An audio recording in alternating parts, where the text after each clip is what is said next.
I went bankruptcy during the financial crisis in 2008, and I lost everything. We were just struggling and trying to do content, not knowing the methods. I threw up. I was so scared. I mean, we made a bit over $4 million since then. So if you become obsessed of finding that lesson that gives you the value that's 10 times more valuable, then you're going to succeed forever and ever. This is the Content Capitalists Podcast. We talk to business owners who've used video to grow their businesses to $1 million a year or more. How they did it, what worked, what didn't. Welcome to the Content Capitalists with your host, Ken Okazaki. Hey guys, welcome back to another episode of the Content Capitalists Podcast. Today I've got a very special guest with me. In fact, I think that this is the first for the show, but I've got two guests with me and they're coming all the way from Europe, and their names are Sanne Kristiansen and Lucas Sköld. Now, the reason I'm bringing them on the show is it was quite some time ago that Sanne actually went through my coaching program around video content creation, and she has made so much progress since, like way beyond what I've seen her do. And when we reconnected, she told me some of the stuff that was going on. And I thought, I have got to interview you for my podcast to show what's possible. And Lucas has been, from what I understand, and we'll just explore further in our interview today, Lucas has been by her side helping build this. Guys, welcome to the show, and thank you so much for joining me. Thank you. Thank you. Appreciate to be here. Appreciate it. It's so good. You know, one of the things that stood out to me about you, because, you know, I think a couple months ago when we got back in touch and, you know, you wanted to introduce some of your students to my course, I did some searches through social media of the kind of stuff you've been posting. And you two are the two most unpretentious power couple that I know. And do you know what I mean by like pretentious, right? Some people, that they're just wearing that dress or those high heels or driving that car just for social media. And in real life, they're like, oh, I hate this, But the way you guys display yourselves is very unpretentious. Maybe it's a European thing.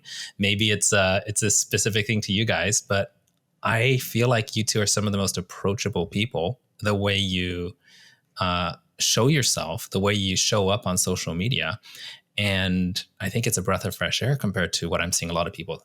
Some people, they turn on the camera and it's like, they got to be Tony Robbins or they got to be this or that. And they do this song and show and dance and fancy intro and Lamborghini and Rolex. And I think you guys have some success and some wealth, but you're very, very natural about it. And I just want to say from the beginning, it's a breath of fresh air to see people like that. Why don't we start by you just giving a quick introduction of yourself, Sanne and Lucas Sköld, whatever, however you want to introduce yourself. Let us know what you do so that the listeners can understand. Absolutely. Well, we started 3 years ago, and we've been helping. We started out by helping people actually by building the financials to become financially independent. But then after the first year, we had a lot of coaches reaching out to us and asking us, well, how come you're doing so good? What is it you're doing? And then we started helping coaches instead. So the past 2 years, we've been helping coaches. So we are in our third year and 2 years of helping coaches. I don't know if you want to add something to that. I mean, that's like, basically that's what we do, but yeah, it's like, how can we create, or how can we help people build something that's like sustainable for them, taking them from like achieving and earning the skill set in order to do something for themselves so that they can like leave us like graduated. And then have that skill set moving forward. And it's been such a journey. It's been so amazing because the response has been, it has exploded, just exploded. And that's like, we're so fortunate to be able to do this. And the pretentious part, I appreciate you for saying so. I believe that growing up in Scandinavia, where we are like, they're very humble, right? We are. I believe it's mandated. But then if you say it now, then that wouldn't be humble. So you can't really say, yes, we're humble. No, but we have what we call the Jantelog. And it's a law. It's a law that kind of says you are nothing. You should not be more than everyone else, and that's what we kind of grow up with, like from small kids. It sounds a little bit like Japanese culture in some ways. I believe it's similar, but yeah, I'm humble, but in all honesty, because I really try to be, but in all honesty, like running a business takes more than adjusting yourself to cultural, like this is how you need to be. But we are so conditioned in, like, we need to check in with what's our true passion and heart, and run it by our, like, make sure that we have our emotions with us. And that's been such a journey that I've done with emotions, to make sure that we're not running over ourselves in the process of doing whatever we're doing. And I've been running businesses for 13 years and been both struggling, failing, succeeding, and bringing that to coaches who, the reason why I love working with coaches is because they come from a basis of, I want to build a business based on helping people. And to this day, I've not met any coach that disagrees with that. They started it because there is a passion or a longing for helping people. And that's a brilliant way of starting out, except it doesn't take you all the way, because helping people, just being nice, just being accessible, just existing doesn't give you the sales or doesn't give you the revenue. You need to take that wanting and put it within a strategy and start measuring and starting testing and starting trying things in order to gain those results, and be patient enough to dare to try different things, standing on your stage in your life, in your spotlight. And does that make sense at all? I'm feeling already motivated. Like, I feel like just now you just gave me a shot of energy, of motivation. Like, okay, Lucas, you won me. Here's my credit card. Take it. Send it to me. Let me ask you a question here. I want to take us back, because I know from our conversations, and if you're willing to share, then please do. But I know that you're already in the multiple seven figures, with your coaching business. And I think that there's the majority of people who are trying to make a living from coaching and this online space and Facebook groups and all these things. The majority are not at seven figures. The majority are kind of struggling, maybe at $100,000, they're happy. So in order to make this relatable so that people who might be trying to reach that level can get some hints and hear your story, let's go back to when it was just a dream still. Is it really possible that I could be a seven-figure earner by helping people? How long ago was it that you came onto the idea of making money or running a business fully by coaching online? Yeah, or I think you do it in person too, right? So just whatever aspect of that you're doing. Well, we meet some of our clients. We just had a big event with 230 coaches. Our first real live event since Corona. But most of the work we do is absolutely online. But we've been running several kinds of businesses. I've been doing it for 20 years and Lucas for 13 years. But this is the first time we're doing it as coaches, and we actually just started 3.5 years ago by saying, well, this is what we want. We want to be coaches because we love what we're doing and we want to help people doing this. But it was absolutely a struggle the first year. It was just trying everything. I think we did exactly what everyone else is doing, trying to go on Facebook and see what are everyone else doing and not knowing that most people are failing. So we were copying what everyone else is doing and didn't realize it wasn't working. But that's what we did. We were just struggling and trying to do content, not knowing how the methods and what we're just writing things on Facebook, basically. So it was quite random at the beginning. It was really random the first year it was. And did you build a course first, or did you just like literally like, hey, does anybody want help with their finances? And And then you figure it. If someone said yes, then you'd come up with like, okay, this is what we can do for you, and here's the price. Like you just making it up, right? I can tell you that the first course I did, my very first course, I had an idea. I knew where I wanted to take them, but I didn't have the course ready. And I believe there were only 5 or 6 people on my very first, it was a group course, but there was only 5 or 6 people. 2 of them were my family friends. So that I gave it for free just to fill it up. And the rest they paid like nothing. It was a few $100. It wasn't a lot. I just wanted to get started. And then I created it from week to week. We had weekly meetings. So I created between those 2 meetings, I created the next part. Yeah. And after doing that the first time, when I started up the next group, it became a little bit better. So I just kept developing it as we were moving forward. Okay. Now, I want to go back a little bit further. You said that, in your previous business, you were helping people with their finances. What does that mean? You're like a CPA, or you're set up systems? Could you just walk us through that? Yeah, no. As my 20 years in business has been, I had a bakery to begin with. So wow. I had a production company to begin with the first many years. But I went bankruptcy during the financial crisis in 2008, and I lost everything. I built up for 7 years. Like personal bankruptcy? Yeah. Tell me, how did that feel? Like when that happened, was it debilitating, or was it motivating, or was it like a chance for a new start? Both. Both. And it was really hard because I lost a big part of my identity with that, because I just built up a company during 7 years. And that was a struggle like everything else. In the beginning, we didn't make any money to begin with. And that was why I started becoming an entrepreneur, because I wanted to make money and have some freedom in my life. I think that's most of us, we really love that. But it wasn't how it was. It was hard work. And wait, so you know the book E-Myth, with Michael E. Gerber? Yeah. So were you that lady with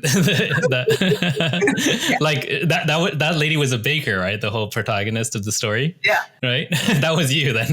It was. I wasn't the one who could bake, so I did everything. Oh, okay. I couldn't. Everything else. Everything else but baking. But we finally got up and running, and it was finally going good. And I built up my identity as successful somehow. And when I lost all of that, I think that was the biggest thing. That my identity was just ripped out, and now I'm no one, and I'm not who I thought I was. I think that was actually, of course, losing all the money and everything was hard. But I think what drove me into a kind of a depression at that time was my identity. Like suddenly I wasn't that person that was successful. Suddenly I didn't have my story anymore. But at the same time, I was alone with the kids. So I was struggling a lot. And that year, in the end of 2008, at Christmas, I couldn't pay presents for my kids. And that was, I think, the hardest time I've had in my life. Because I had a picture of who am I as a mom, and as a mom, I need to be able to pay. And I know it sounds, for some people around the world, it sounds like it's a present, but it's just, for me as a kid growing up, I know Christmas Eve is just about this excitement about the presents under the Christmas tree, and there's so much story in that. And then this Christmas, I could not give that to my kids because I've just lost everything. And that absolutely what said, I'll never have it like this again. I need to become financially independent. I need to have the security. I need to be able to provide for my kids no matter what. But I didn't want a job. So I knew I had to build it within myself. And then there's a long story building up, because that's why I started getting help to get my finances and build my finances. And that took a long time before I was ready, just 3 years ago, to say, now I know how to do it because I've done it in my own life. So I'm not educated anything, but I've done it. I built financial freedom in my own life, started knowing everything about investments and money, and and everything. I love it. I love the game of money. I just love that game. So. Wow, what a story. Yeah. And at what point did you and Lucas meet and start, collaborating together and getting to where you are now? This was, so in 2008, you had the GFC, business shut down, and then, slowly started turning things around. Lucas, how about you? What was your story leading up to meeting each other? Well, I started my first business when I was 19. And I was working with artists and singers and helping them with connecting them with choreographs and vocal coaches and stuff like that. And like for me, it was just the significance of having a business or being a entrepreneur. That was a big thing for me in the beginning. I wanted to be an entrepreneur because I had a couple of friends that inspired me so much. I met my best friend growing up. Which came from a family that built schools, and they did so many inspiring things that, and it was the first time that I was allowed to have a conversation about like building my own thing. I always had this naive dream that I could, but I didn't have a forum for it because it doesn't exist within my family. I mean, and like having those conversations, I remember, was so valuable. So I started my business, and my best friend, he was a magician and he was a singer and actor. So I started my business and he helped me and we did stuff together. He connected me with other artists and I was working with like nothing and still something. And I got to be an entrepreneur. And that was like a magical moment. That was a cool thing. And then that was the reality for 5, 6, 7 years, because I had a business on the side, and then I met Sanne in 2014 during an event that we attended, both of us, for a business that we helped, that we worked with at that point, and we became great colleagues. The first time. Oh no! We got to keep everything PG, okay? She's from Denmark and I'm from Sweden, and I love Disney movies. I love to quote Disney movies. And the first time I met her, she speaks Swedish, but she speaks with a Danish accent. And we were sitting around a table, and the languages they're very similar for you who haven't interacted with Swedish and Danish, but we sat in a social. It was a conversation, and she said something, and then suddenly she turned to me and asked me, "What do you think?" And I was looking at her, and I didn't follow the context, so I looked at her and I said, like, "You're really cute, but I have no idea what you're saying." And that's a quote from Finding Nemo that someone says in a context. And it just came out of me, and that was the first thing I ever said to her. And today she's my life partner. So I mean, there is always a cute and fun story about everything. But so that's where we met in 2014. And that was actually on a course where we started building our finances and started working with the personal development. So the personal development started at that time.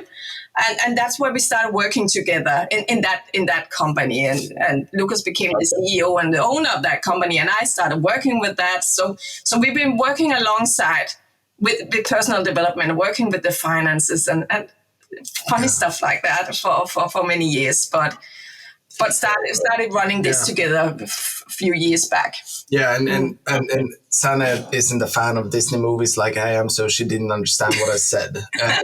She just thought that I was like, oh, what an asshole. Yeah. Unfortunately, we cleared that out. But fast forwarding, then COVID hit. And when COVID hit, we were partners. We had attended Date with Destiny together live in Miami, and we decided that like it would be a cool thing to do more things together. But also I understood and knew, because with COVID, I lost everything.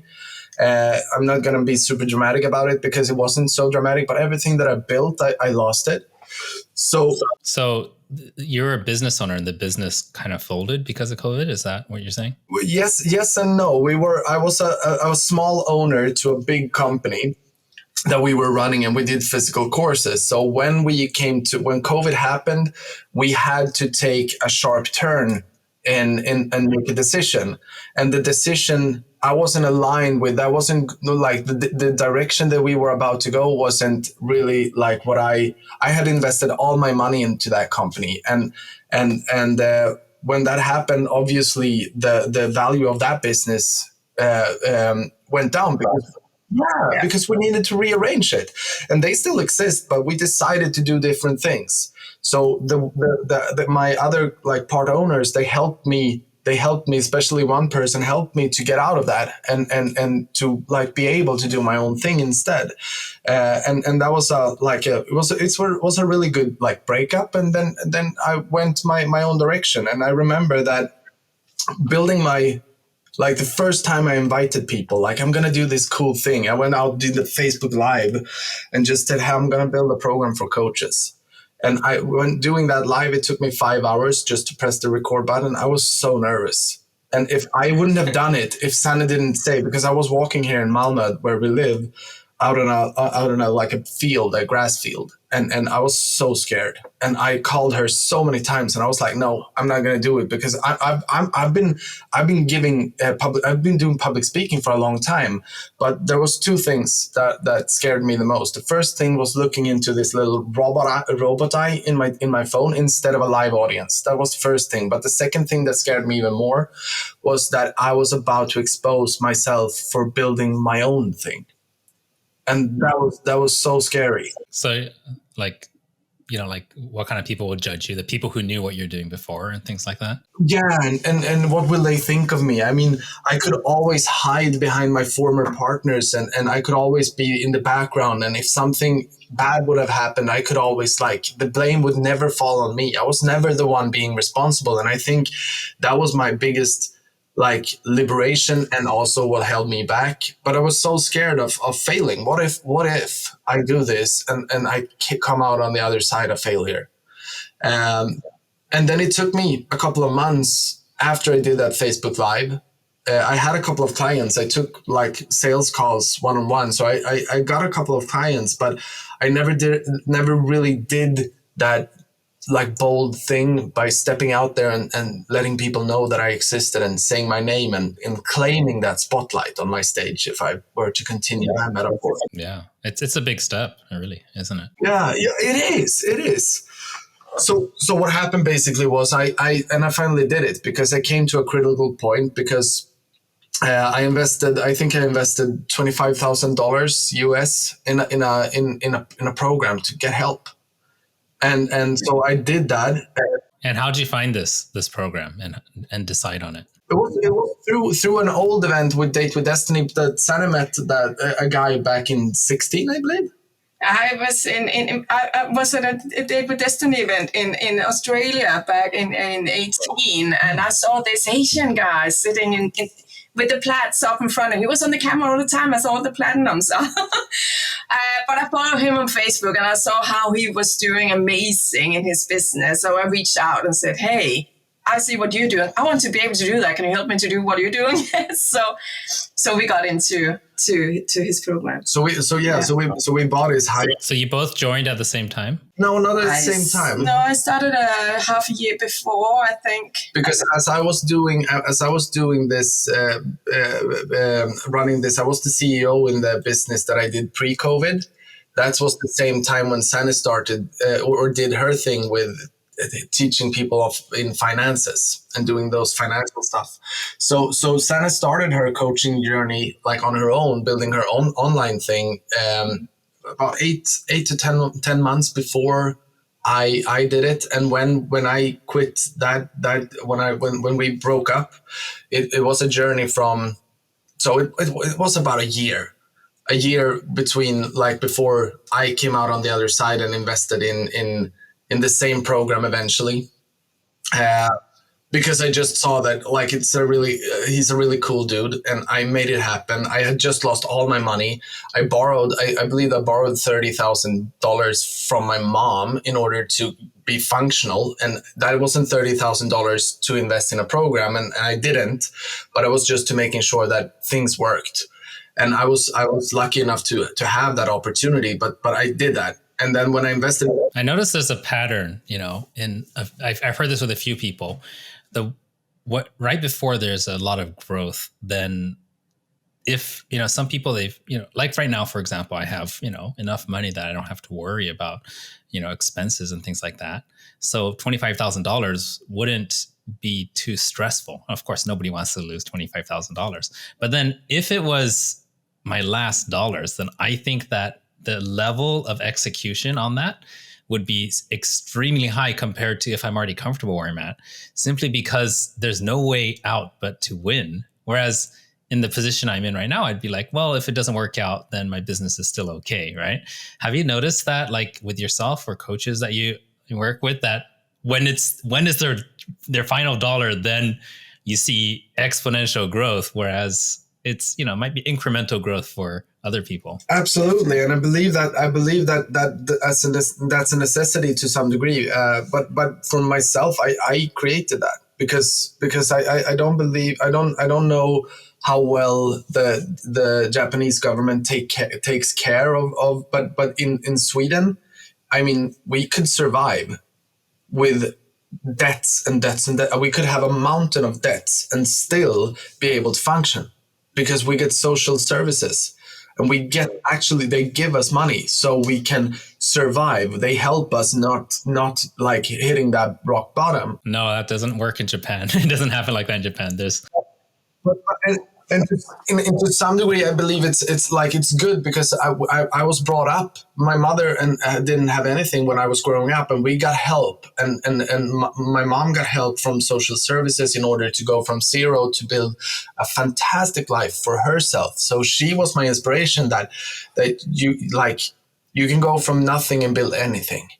It doesn't matter. So that was a cool thing. But to me, I had to create that bottom row, because I was standing in a critical point where I didn't do as many sales calls as I needed. I didn't get as many clients as I needed to be able to afford to live or to finance my life. So I needed to do something, do something more, or quit everything. Lose the $25,000 I invested in the program and quit it and go to a regular job to find a regular income to be able to provide for myself, because I ran out of option, because I was postponing it. I was procrastinating, and I was postponing doing what I knew I needed to do. So what I did was I launched an event, a free event, where I was gonna work with people for free during 10 days or 7 days. It was at that point, and I was gonna do that, and then on the other side, they could decide if they want to work with me. And I went out with a bold statement, and I did that, and I got 24 people participating. And how did you gather these people?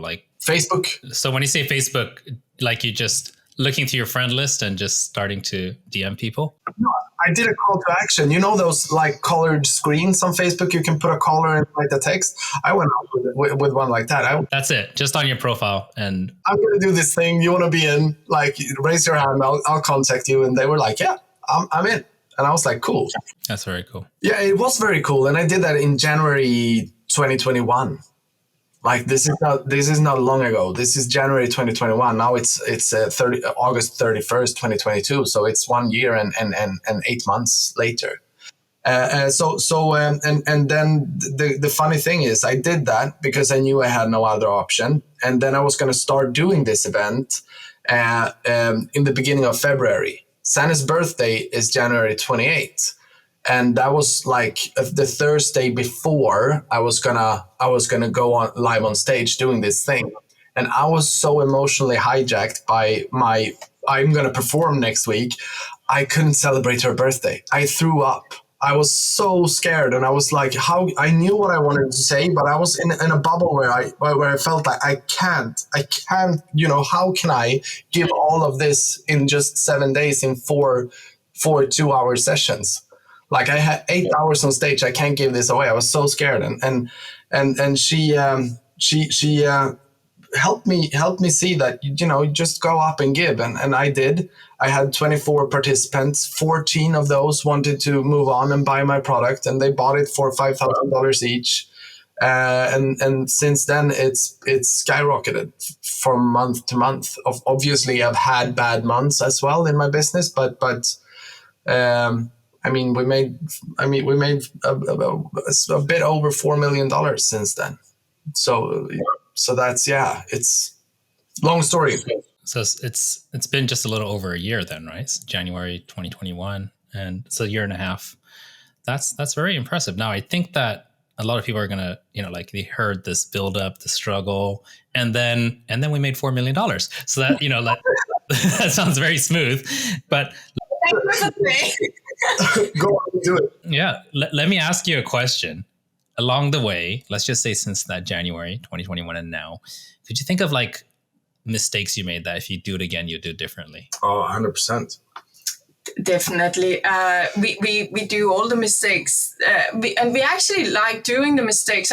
We work on collecting doing the mistakes because we know we need to do the mistakes, and not only for us. I think that's kind of something that drives us as well. We have so many clients we help, and if we don't do the mistakes, they have to do them. So we rather go ahead and do all the mistakes we need to do in order for us to get the learnings we can get back to them and give to them.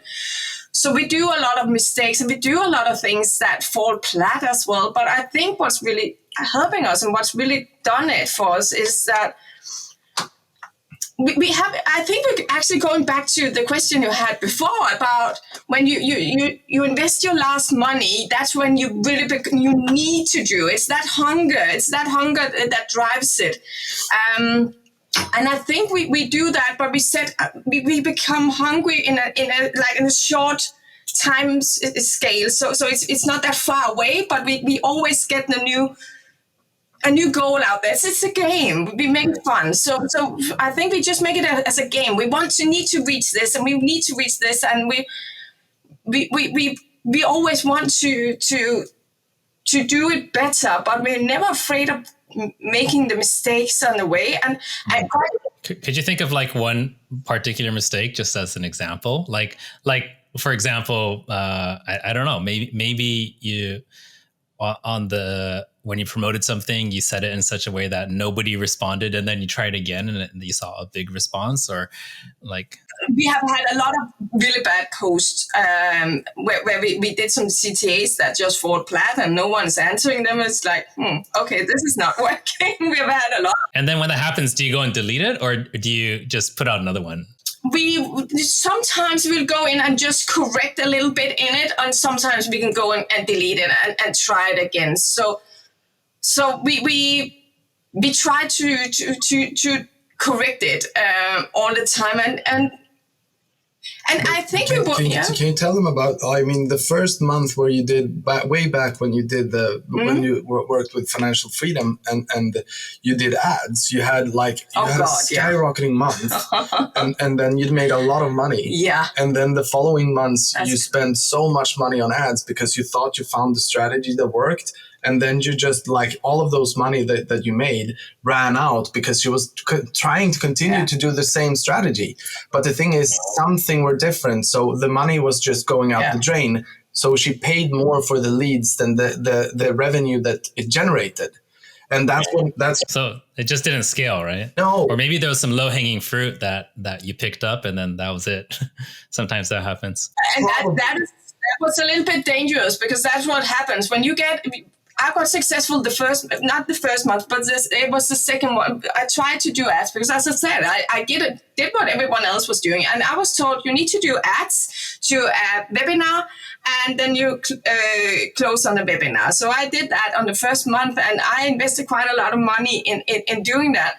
And I had someone to set up all the technical things, because I'm not technical at all. So and that went really well. I had a lot of people. I had 1,500 registered. I had 600 coming online on my first webinar, and I sold it's for 25K, I think, for that first webinar. And I was just like, wow, it's so easy to be a coach. Why didn't I do this before? I should never have been a baker. I need to do this before. So I thought, I'll just do it again. So I did the exact... And double the money. I just do it again. We do it again. Do it even more. I got so... greedy at that point. So I did the same the month after. But the thing is, it just went down and down and down. It was just nothing the same. So I just had all the low-hanging fruits on the first one, but it didn't work. And the thing is, I could not sleep at night because everything was, I had so much money out there invested in the ads, and I was so dependent on everything would work. I had a webinar with 200 participants and the Wi-Fi just died. Oh my God, I just lost everything. And it took me half an hour to get online. And there was like 5 people left. Oh, man. It was just like, oh my God, I just lost everything. They were not there. And I just realized this strategy is not for me. I cannot sleep and be so dependent on this one evening a month for my entire revenue. That was just, it didn't work for me. Yeah, that would be very stressful. I used to run live events in Japan, like these, large scale events, like, and, we'd bring world famous speakers from around the world. And it was kind of similar. Like if, I work for like 18 months to market one event, and then we're running events every month and sometimes twice a month. And they're all like all the promotions are overlapping. But I remember I'm so nervous on the live event that we worked 18 months to fill. Like if everything doesn't go right, we lose so much money, and it has to happen on that night at that time, and everything has to be perfect. And it drove me nuts. And that's one reason I got out of that business, is because of that uncertainty and so much writing on, the close, and the experience. It was just not fun. So I can relate to that on some degree. And I also used to run, ads to webinars and close on webinars. That actually did go pretty good for me, but it just wasn't, I didn't want to get a whole bunch of coaching clients because I'm trying to run my agency. So I ramped that down. Totally. And I just believe it's important because I have a similar story, and we have so many clients since we're helping coaches today. We have so many clients that has the same. They find a strategy that works. And then when they do it the second time, they get a bit like emotionally, they feel like they lost something that they never actually had, right? But also, I mean, she found the strategy. I found the strategy that works. Okay, I'm going to do it again. But when we do it again, we don't do it with the same anticipation, the same curiosity, the same, because we believe we found something that works. So we invest less in it. So the first time I did my event that I spoke of, I got 14 sales. And then I did the same thing next month. I had 25 participants again, or 20, I don't remember. And then I only got a couple, out of that event, I worked so hard. But I believed that it would give me 14 to 15 clients. And it gave me 3 or something, maybe 4, I don't remember. And that emotional knockback was so it was so big because I feel that I invested energy, time, and focus that would have given me 3 times the result, but it didn't. So I needed to rework it. And I got coached at that point, and I got helped. And I would like to give this, because if you were to do this one thing that I'm about to say, then your failures is going to turn into the best things that it could for your business. And the thing is, I got that help from my coach, is the one who wins parties and the one who loses ponder. And what that means is, when you win, party and celebrate.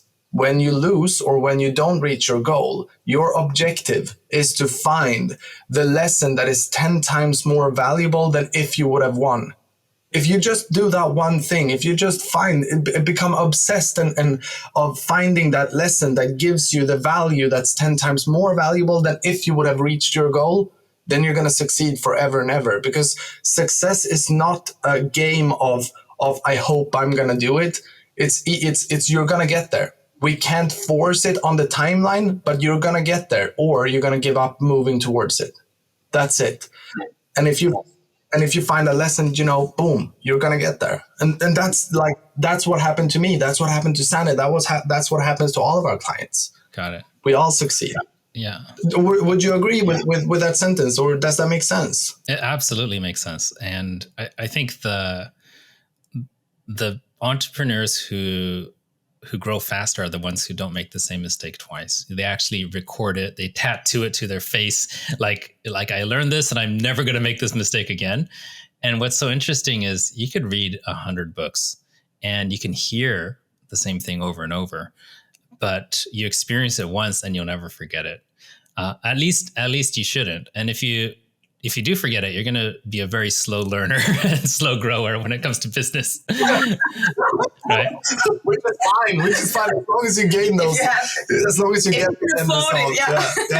Yeah. Let me ask you a question. Do you at some point remember when you started putting yourself out there, running ads, when the haters started noticing you and started commenting? Tell me about that. How did you deal with that? And what kind of hate were you getting? I experienced quite a lot at the beginning, especially before I got... that's kind of two steps, because the first thing was before I got confident enough in myself to kind of be not care about it. So the first thing was when I got this. I know when I got a lot of people interested in what I was doing when I was helping people with the finances. I had competitors starting writing in different Facebook groups that I was cheating people and doing weird stuff. So that I had people writing weird stuff about me who I've never met, but I realized that they were doing kind of the same things, but started telling stories. And I even had someone going to a newspaper and said that I was like cheating people of money, and it was really weird. I got devastated because I had an article written about me, and it's obviously it's all like nothing is true of it. I was related to a company I was not even related to. I was just put out as something that I was never, and I realized that, and I know most journalists doing a really good job, but I just realized that it's also just about getting someone to click and like and buy your stuff. So it was a really good scoop for this journalist, and he didn't want to listen to me. So I really just understood a lot about that that niche at that time. But that was really hard. It took a couple of months for me when people do that. That's when the outsiders do it. And the first time I had the insiders, when I had actual clients starting complaining, when I had that at first, I didn't understand that it was not about me. It was about them not getting what they wanted and being like in cause enough to realize it had to do about them.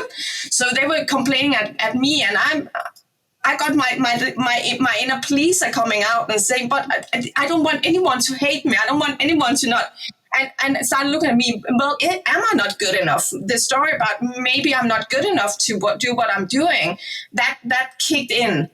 And I realized that something most of our clients are going through in their group programs at some point when they have someone starting complaining, having to handle that and be certain in themselves. That's something most clients handle when they go from doing the one-on-ones and just started with the group programs. When they have someone in a group program starting to complain, and that can like start an avalanche of complaints within the group, and how to handle that has been a big part of being able to grow past that. I think that's really hard. Yeah, managing the expectations, handling complaints quickly. That's a huge part of coaching programs. Like, I remember somebody was saying how, like when you come into a coaching program, this guy had a price for his coaching program, right? Let's just say $8,000, right? And he had like 100 testimonials on his page, and someone was like, "Oh, I'm not ready to buy." And 6 months later, the guy comes back and says, "I'm ready now." And then the price went up to 30,000. He says, "Oh, so what changed? Is there more modules, more, one-on-one time?" He says, "No, nothing changed. But instead of 100 testimonials, I have 1,000 testimonials now. So the price has gone up." The certainty of getting what you want has gone up. So it's as you go and you get happy customers, it will, achieve more happy customers. And when you deal, I've had someone actually just just this morning, actually. I had a conversation with an ex-client of mine, not coaching, but agency. And he left unhappy, actually. But we had a conversation with him this morning, and then we identified what the actual thing was. And I offered him a much more expensive package, and he was super happy afterwards because there was another package that fulfilled what he wanted, more specifically. And then he decided that he wants to give it another go and come back on. So, it's just perception of dissatisfied customers is everything about how, because I went into it believing I can find a real solution, not something that's just going to like calm him down, something that he's going to be happier about, and he's going to be happy to pay more money. And when I went into it with that belief, all of a sudden everything is not a problem, it's a solution, right? I love that. And how did that conversation start? Was it unpleasant or was it what was? Okay, so in the beginning, right? I can't give away too many details just because to protect his privacy. Of course. But he was unhappy with like the number of files that we were sending, because there was like this perception of, okay, we need this much material, like this many TikTok videos, this many YouTube videos, at this time. And what had happened was he had taken a bit of a break, and he didn't submit stuff for a while. So there was some lost time. And what we do is a retainer service. So between that gap of time, we weren't going to deliver stuff. And then when he got back on, we started again. And then he's like, what happened to all the other videos? You need to catch up. I said, no, it's a retainer service. So he was like, oh, that's not fair. I'm quitting. You guys were, like, you didn't explain it clearly enough, blah, blah, blah, blah, blah, blah, blah. And then he went to his credit card company and then claimed, fraudulent activity. Like he was just acting very emotionally. So for a couple of months, we weren't in touch. We were just working with the lawyers, show them the contract. We were in the right. So then afterwards, he's just like, well, I can't get a refund. So let's have a conversation and see what we can work out. And then the conversation I had with him was like, hey, I think, the issue was actually, you don't care about how many video files show up in a folder. What you care about is that people engage and that you get more followers and influence, and you want to grow your brand, right? And he goes, yeah. I said, well, probably the thing is you're just too busy to remember to shoot everything, to upload everything, and then to approve it, and da-da-da-da-da. I said, look, we have this new service where we do a total social media takeover, where we will book people into your podcast, build a show for you. You're going to have appointments show up, and you just have to hit record. We do everything else. You're going to have new posts on all your social media every single day, and we will engage with your audience for you and grow your brand on podcast, on YouTube, on TikTok. And I said, that's the kind of solution that I think someone like a busy person like you really needs. And he says, you read my mind. That's exactly what I need. And I was like, yay. And obviously that's, it's about 6 times more expensive than the package he had with us before, but that was a real solution. Instead of, I could have argued about, no, we gave you the files, and no, you see, this time to this time, like he was focusing on the problem. I was focusing on what's the solution. And I really love that. I love that. Can I just pause for a second and say that I want to appreciate you for sharing that, because it gives me an insight.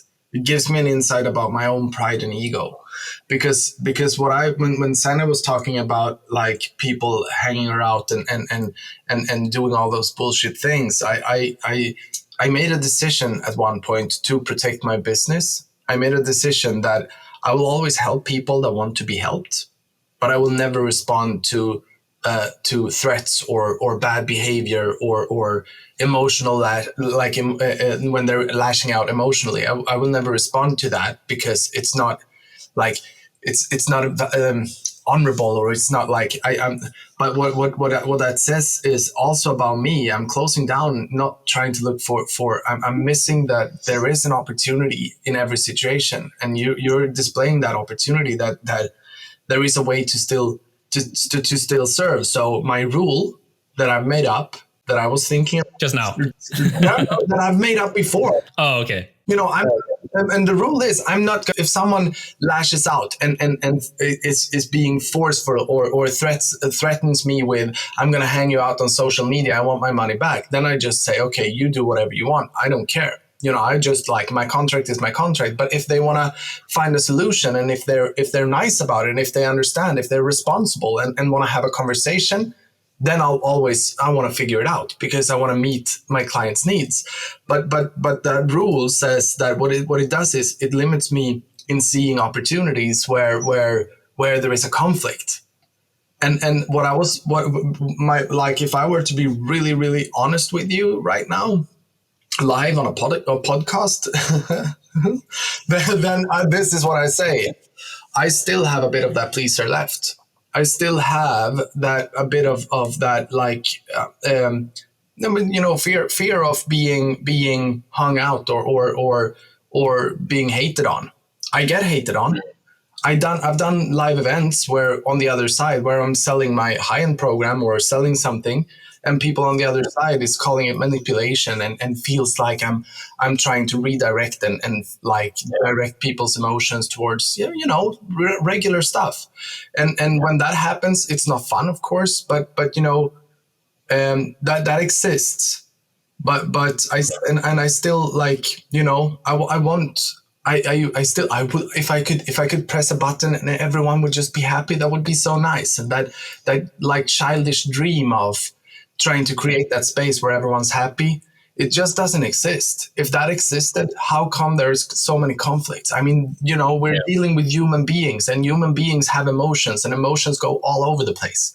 So, like, the first step in understanding that it's not about you is the most important step. It's never about you. When someone is angry, they are angry. It's not you who are angry. When someone's sad, it's not you who are sad. When someone is like throwing a tantrum. Yeah. I mean, it can't make you sad, but they're the source. And if you recognize the source, then you could solve the problem much faster. Of course. But my point being, their reaction has nothing to do with you. Then you have to manage your reaction. And that's the challenge. That's the game. Taking care of yourself, disassociating from the actual, like, some situation. Yeah. Yeah. Look, I want to respect your time. We're actually, almost at an hour here, but is it okay if I just send you some lightning round questions to kind of close the loop on some of these things? First thing I want to know is, what's the biggest turning point? Let me ask you first. Right now in the coaching business, are you making more now than you were in your previous businesses? 100%. 100%. Like 1,000%. Yeah. Okay. And a lot more. Okay. And what do you think, where did you see the biggest, like, okay, the coaching business is working, and then, wow, this is really working? Like, where was that hockey stick curve? Could you think of a thing that triggered that? Yes. Yeah. When we realize there's always a next level, there's always more we can give to our clients, because when starting up, I couldn't see that, well, I'm giving them this and now there's nothing more I can give. But as we work on and we see that we have many happy clients, and we can still keep giving them new things, new trainings on the next level, while we still, and having happy clients is making it much easier for us today to have new clients and help even more people, because they start marketing for us. So you had a mindset shift, and that was the hockey stick curve. And did that come from, like, internal, or did you have a coach who just kind of helped you to see a different perspective? Was there an example that really helped you make that shift? Both. And we have a coach who helps us to see it. But one thing is understanding it, like, intellectually is one thing, but feeling it's possible for me is another thing.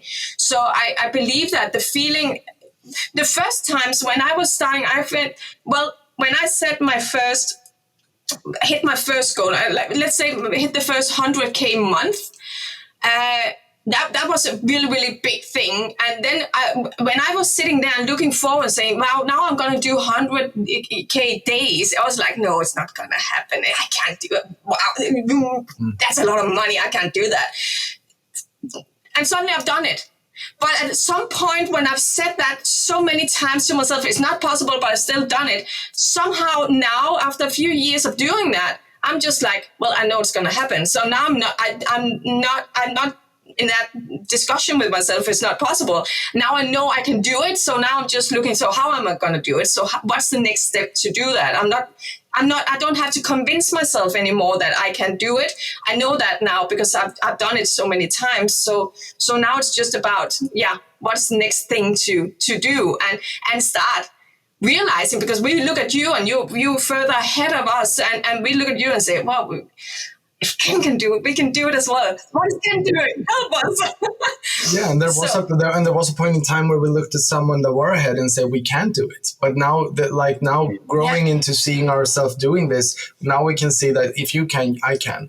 And that is a big thing emotionally. For me that shift was when I decided to it was a decision and decision to go all in, to do those massive actions. And my massive action, what it looked like for me, was that event that I was speaking about, that had me so emotionally hijacked that I couldn't spend my birthday celebrating Sanne. Instead I was throwing up and she was taking care of me. And I was like, but it's your birthday, being a real baby about it. What brings me to that emotional state that, it's so important that I get so emotionally involved that it's for real.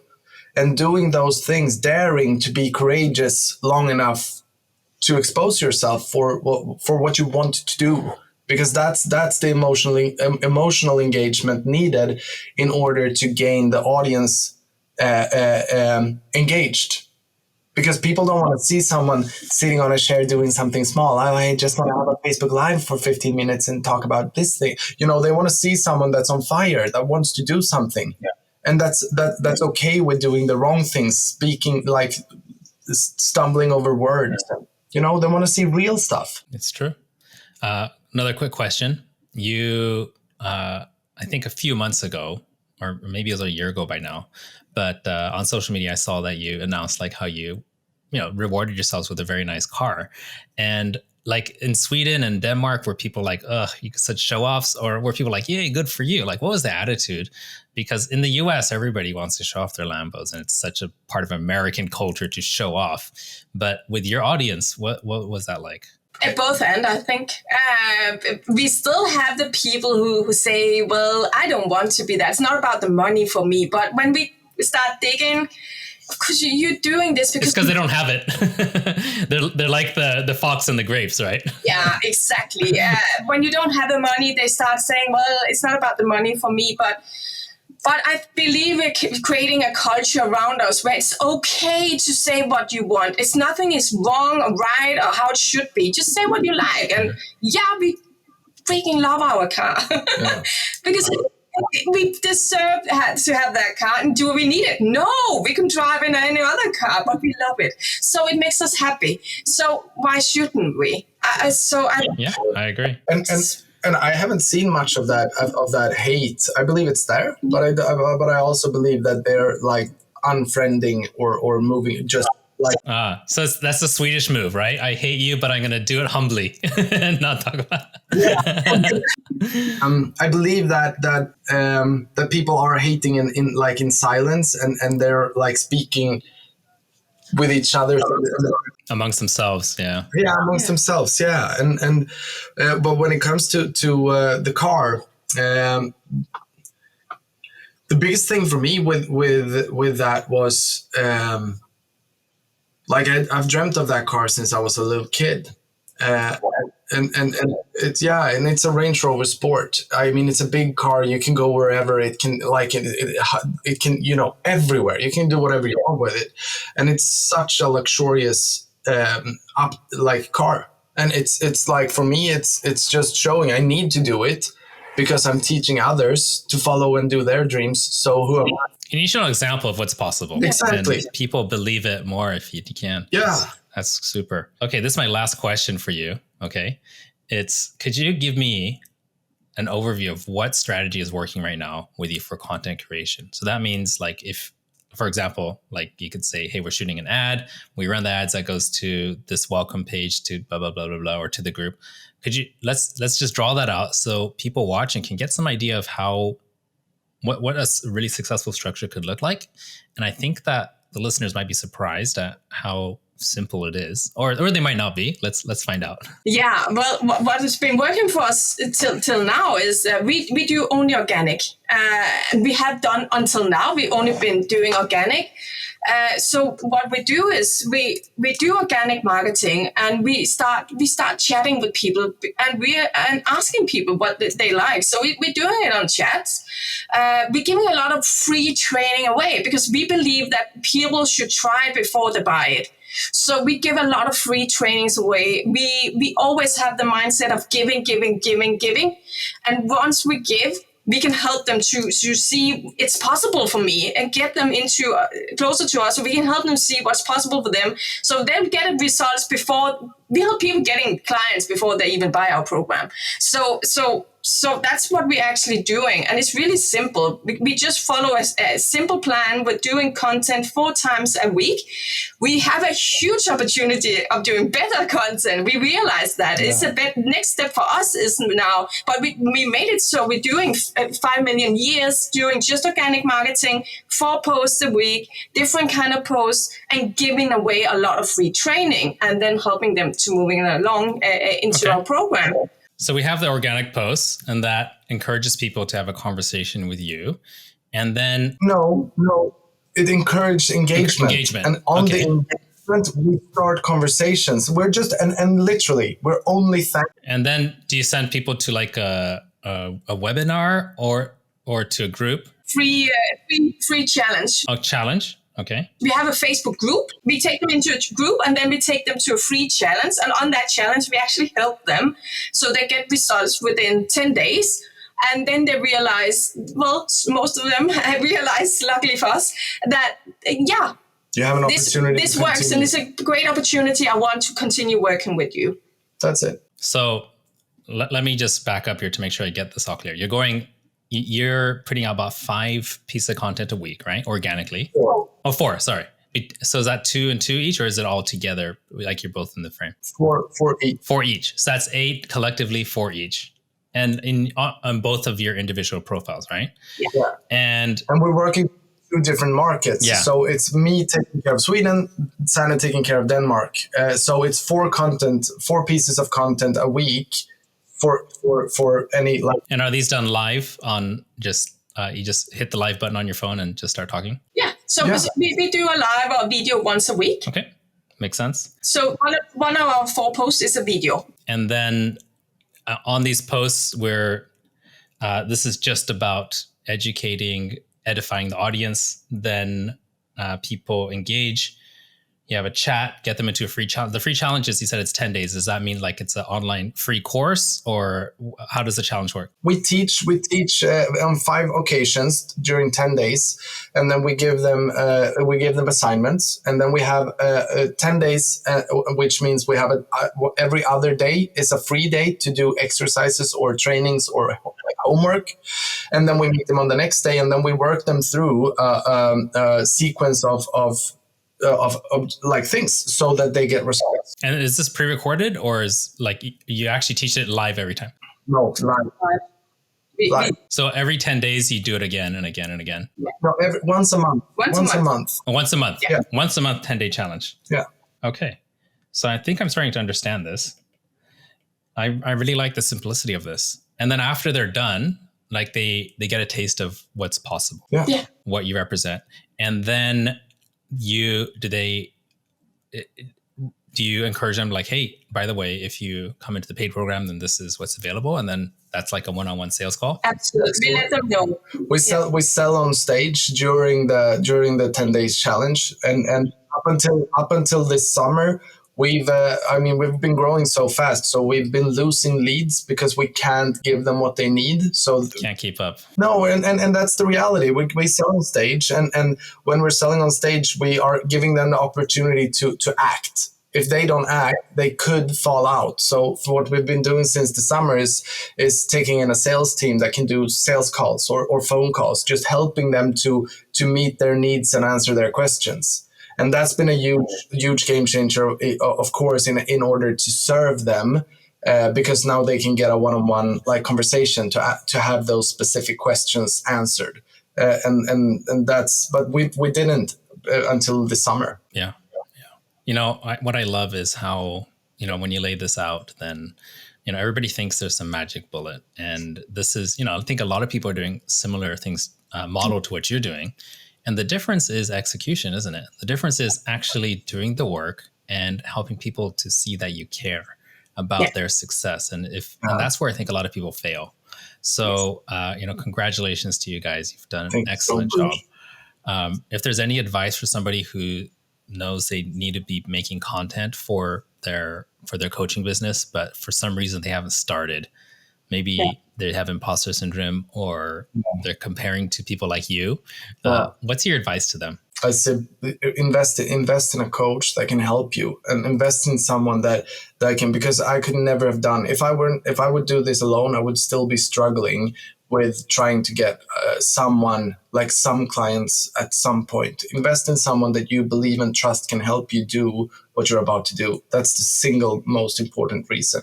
And look for the lessons. What's 10 times more valuable than reaching your goal if you're not reaching your goal? Yeah. That's two things. And for me, it's to understand one client is never going to build your business. It's not about that one client or that one post. It's never about one post. Yeah. So it doesn't really matter. If you have a post that stinks, it doesn't matter. It's never about that one thing. It's about what you do continuously over time. That's what matters, not what you do once. Exactly. Well, thank you guys so much for sharing this. And for the listeners, if you didn't catch that yet, this is, $4 to $5 million a year based on this simple strategy. So I hope you took a whole bunch of notes. Now, if anyone were to want to get in touch with you guys, Sanne and Lucas, and maybe take your challenge or just thank you for everything you shared here, what's the best way for people to find you? Facebook. Just like send a friend request and send a private message because we're there all the time, and it's what I believe is the most personal. That's the most personal part. Okay, so we'll put links down below in the show notes. If you're watching on YouTube, then they'll be in the description. I think that if you're listening or if you're watching this and this was inspiring to you, it is so much more inspiring to just be able to connect with Sanne and Lucas like this. And it's so encouraging how with the right attitude and a ton of mistakes behind you, a simple strategy can really scale big.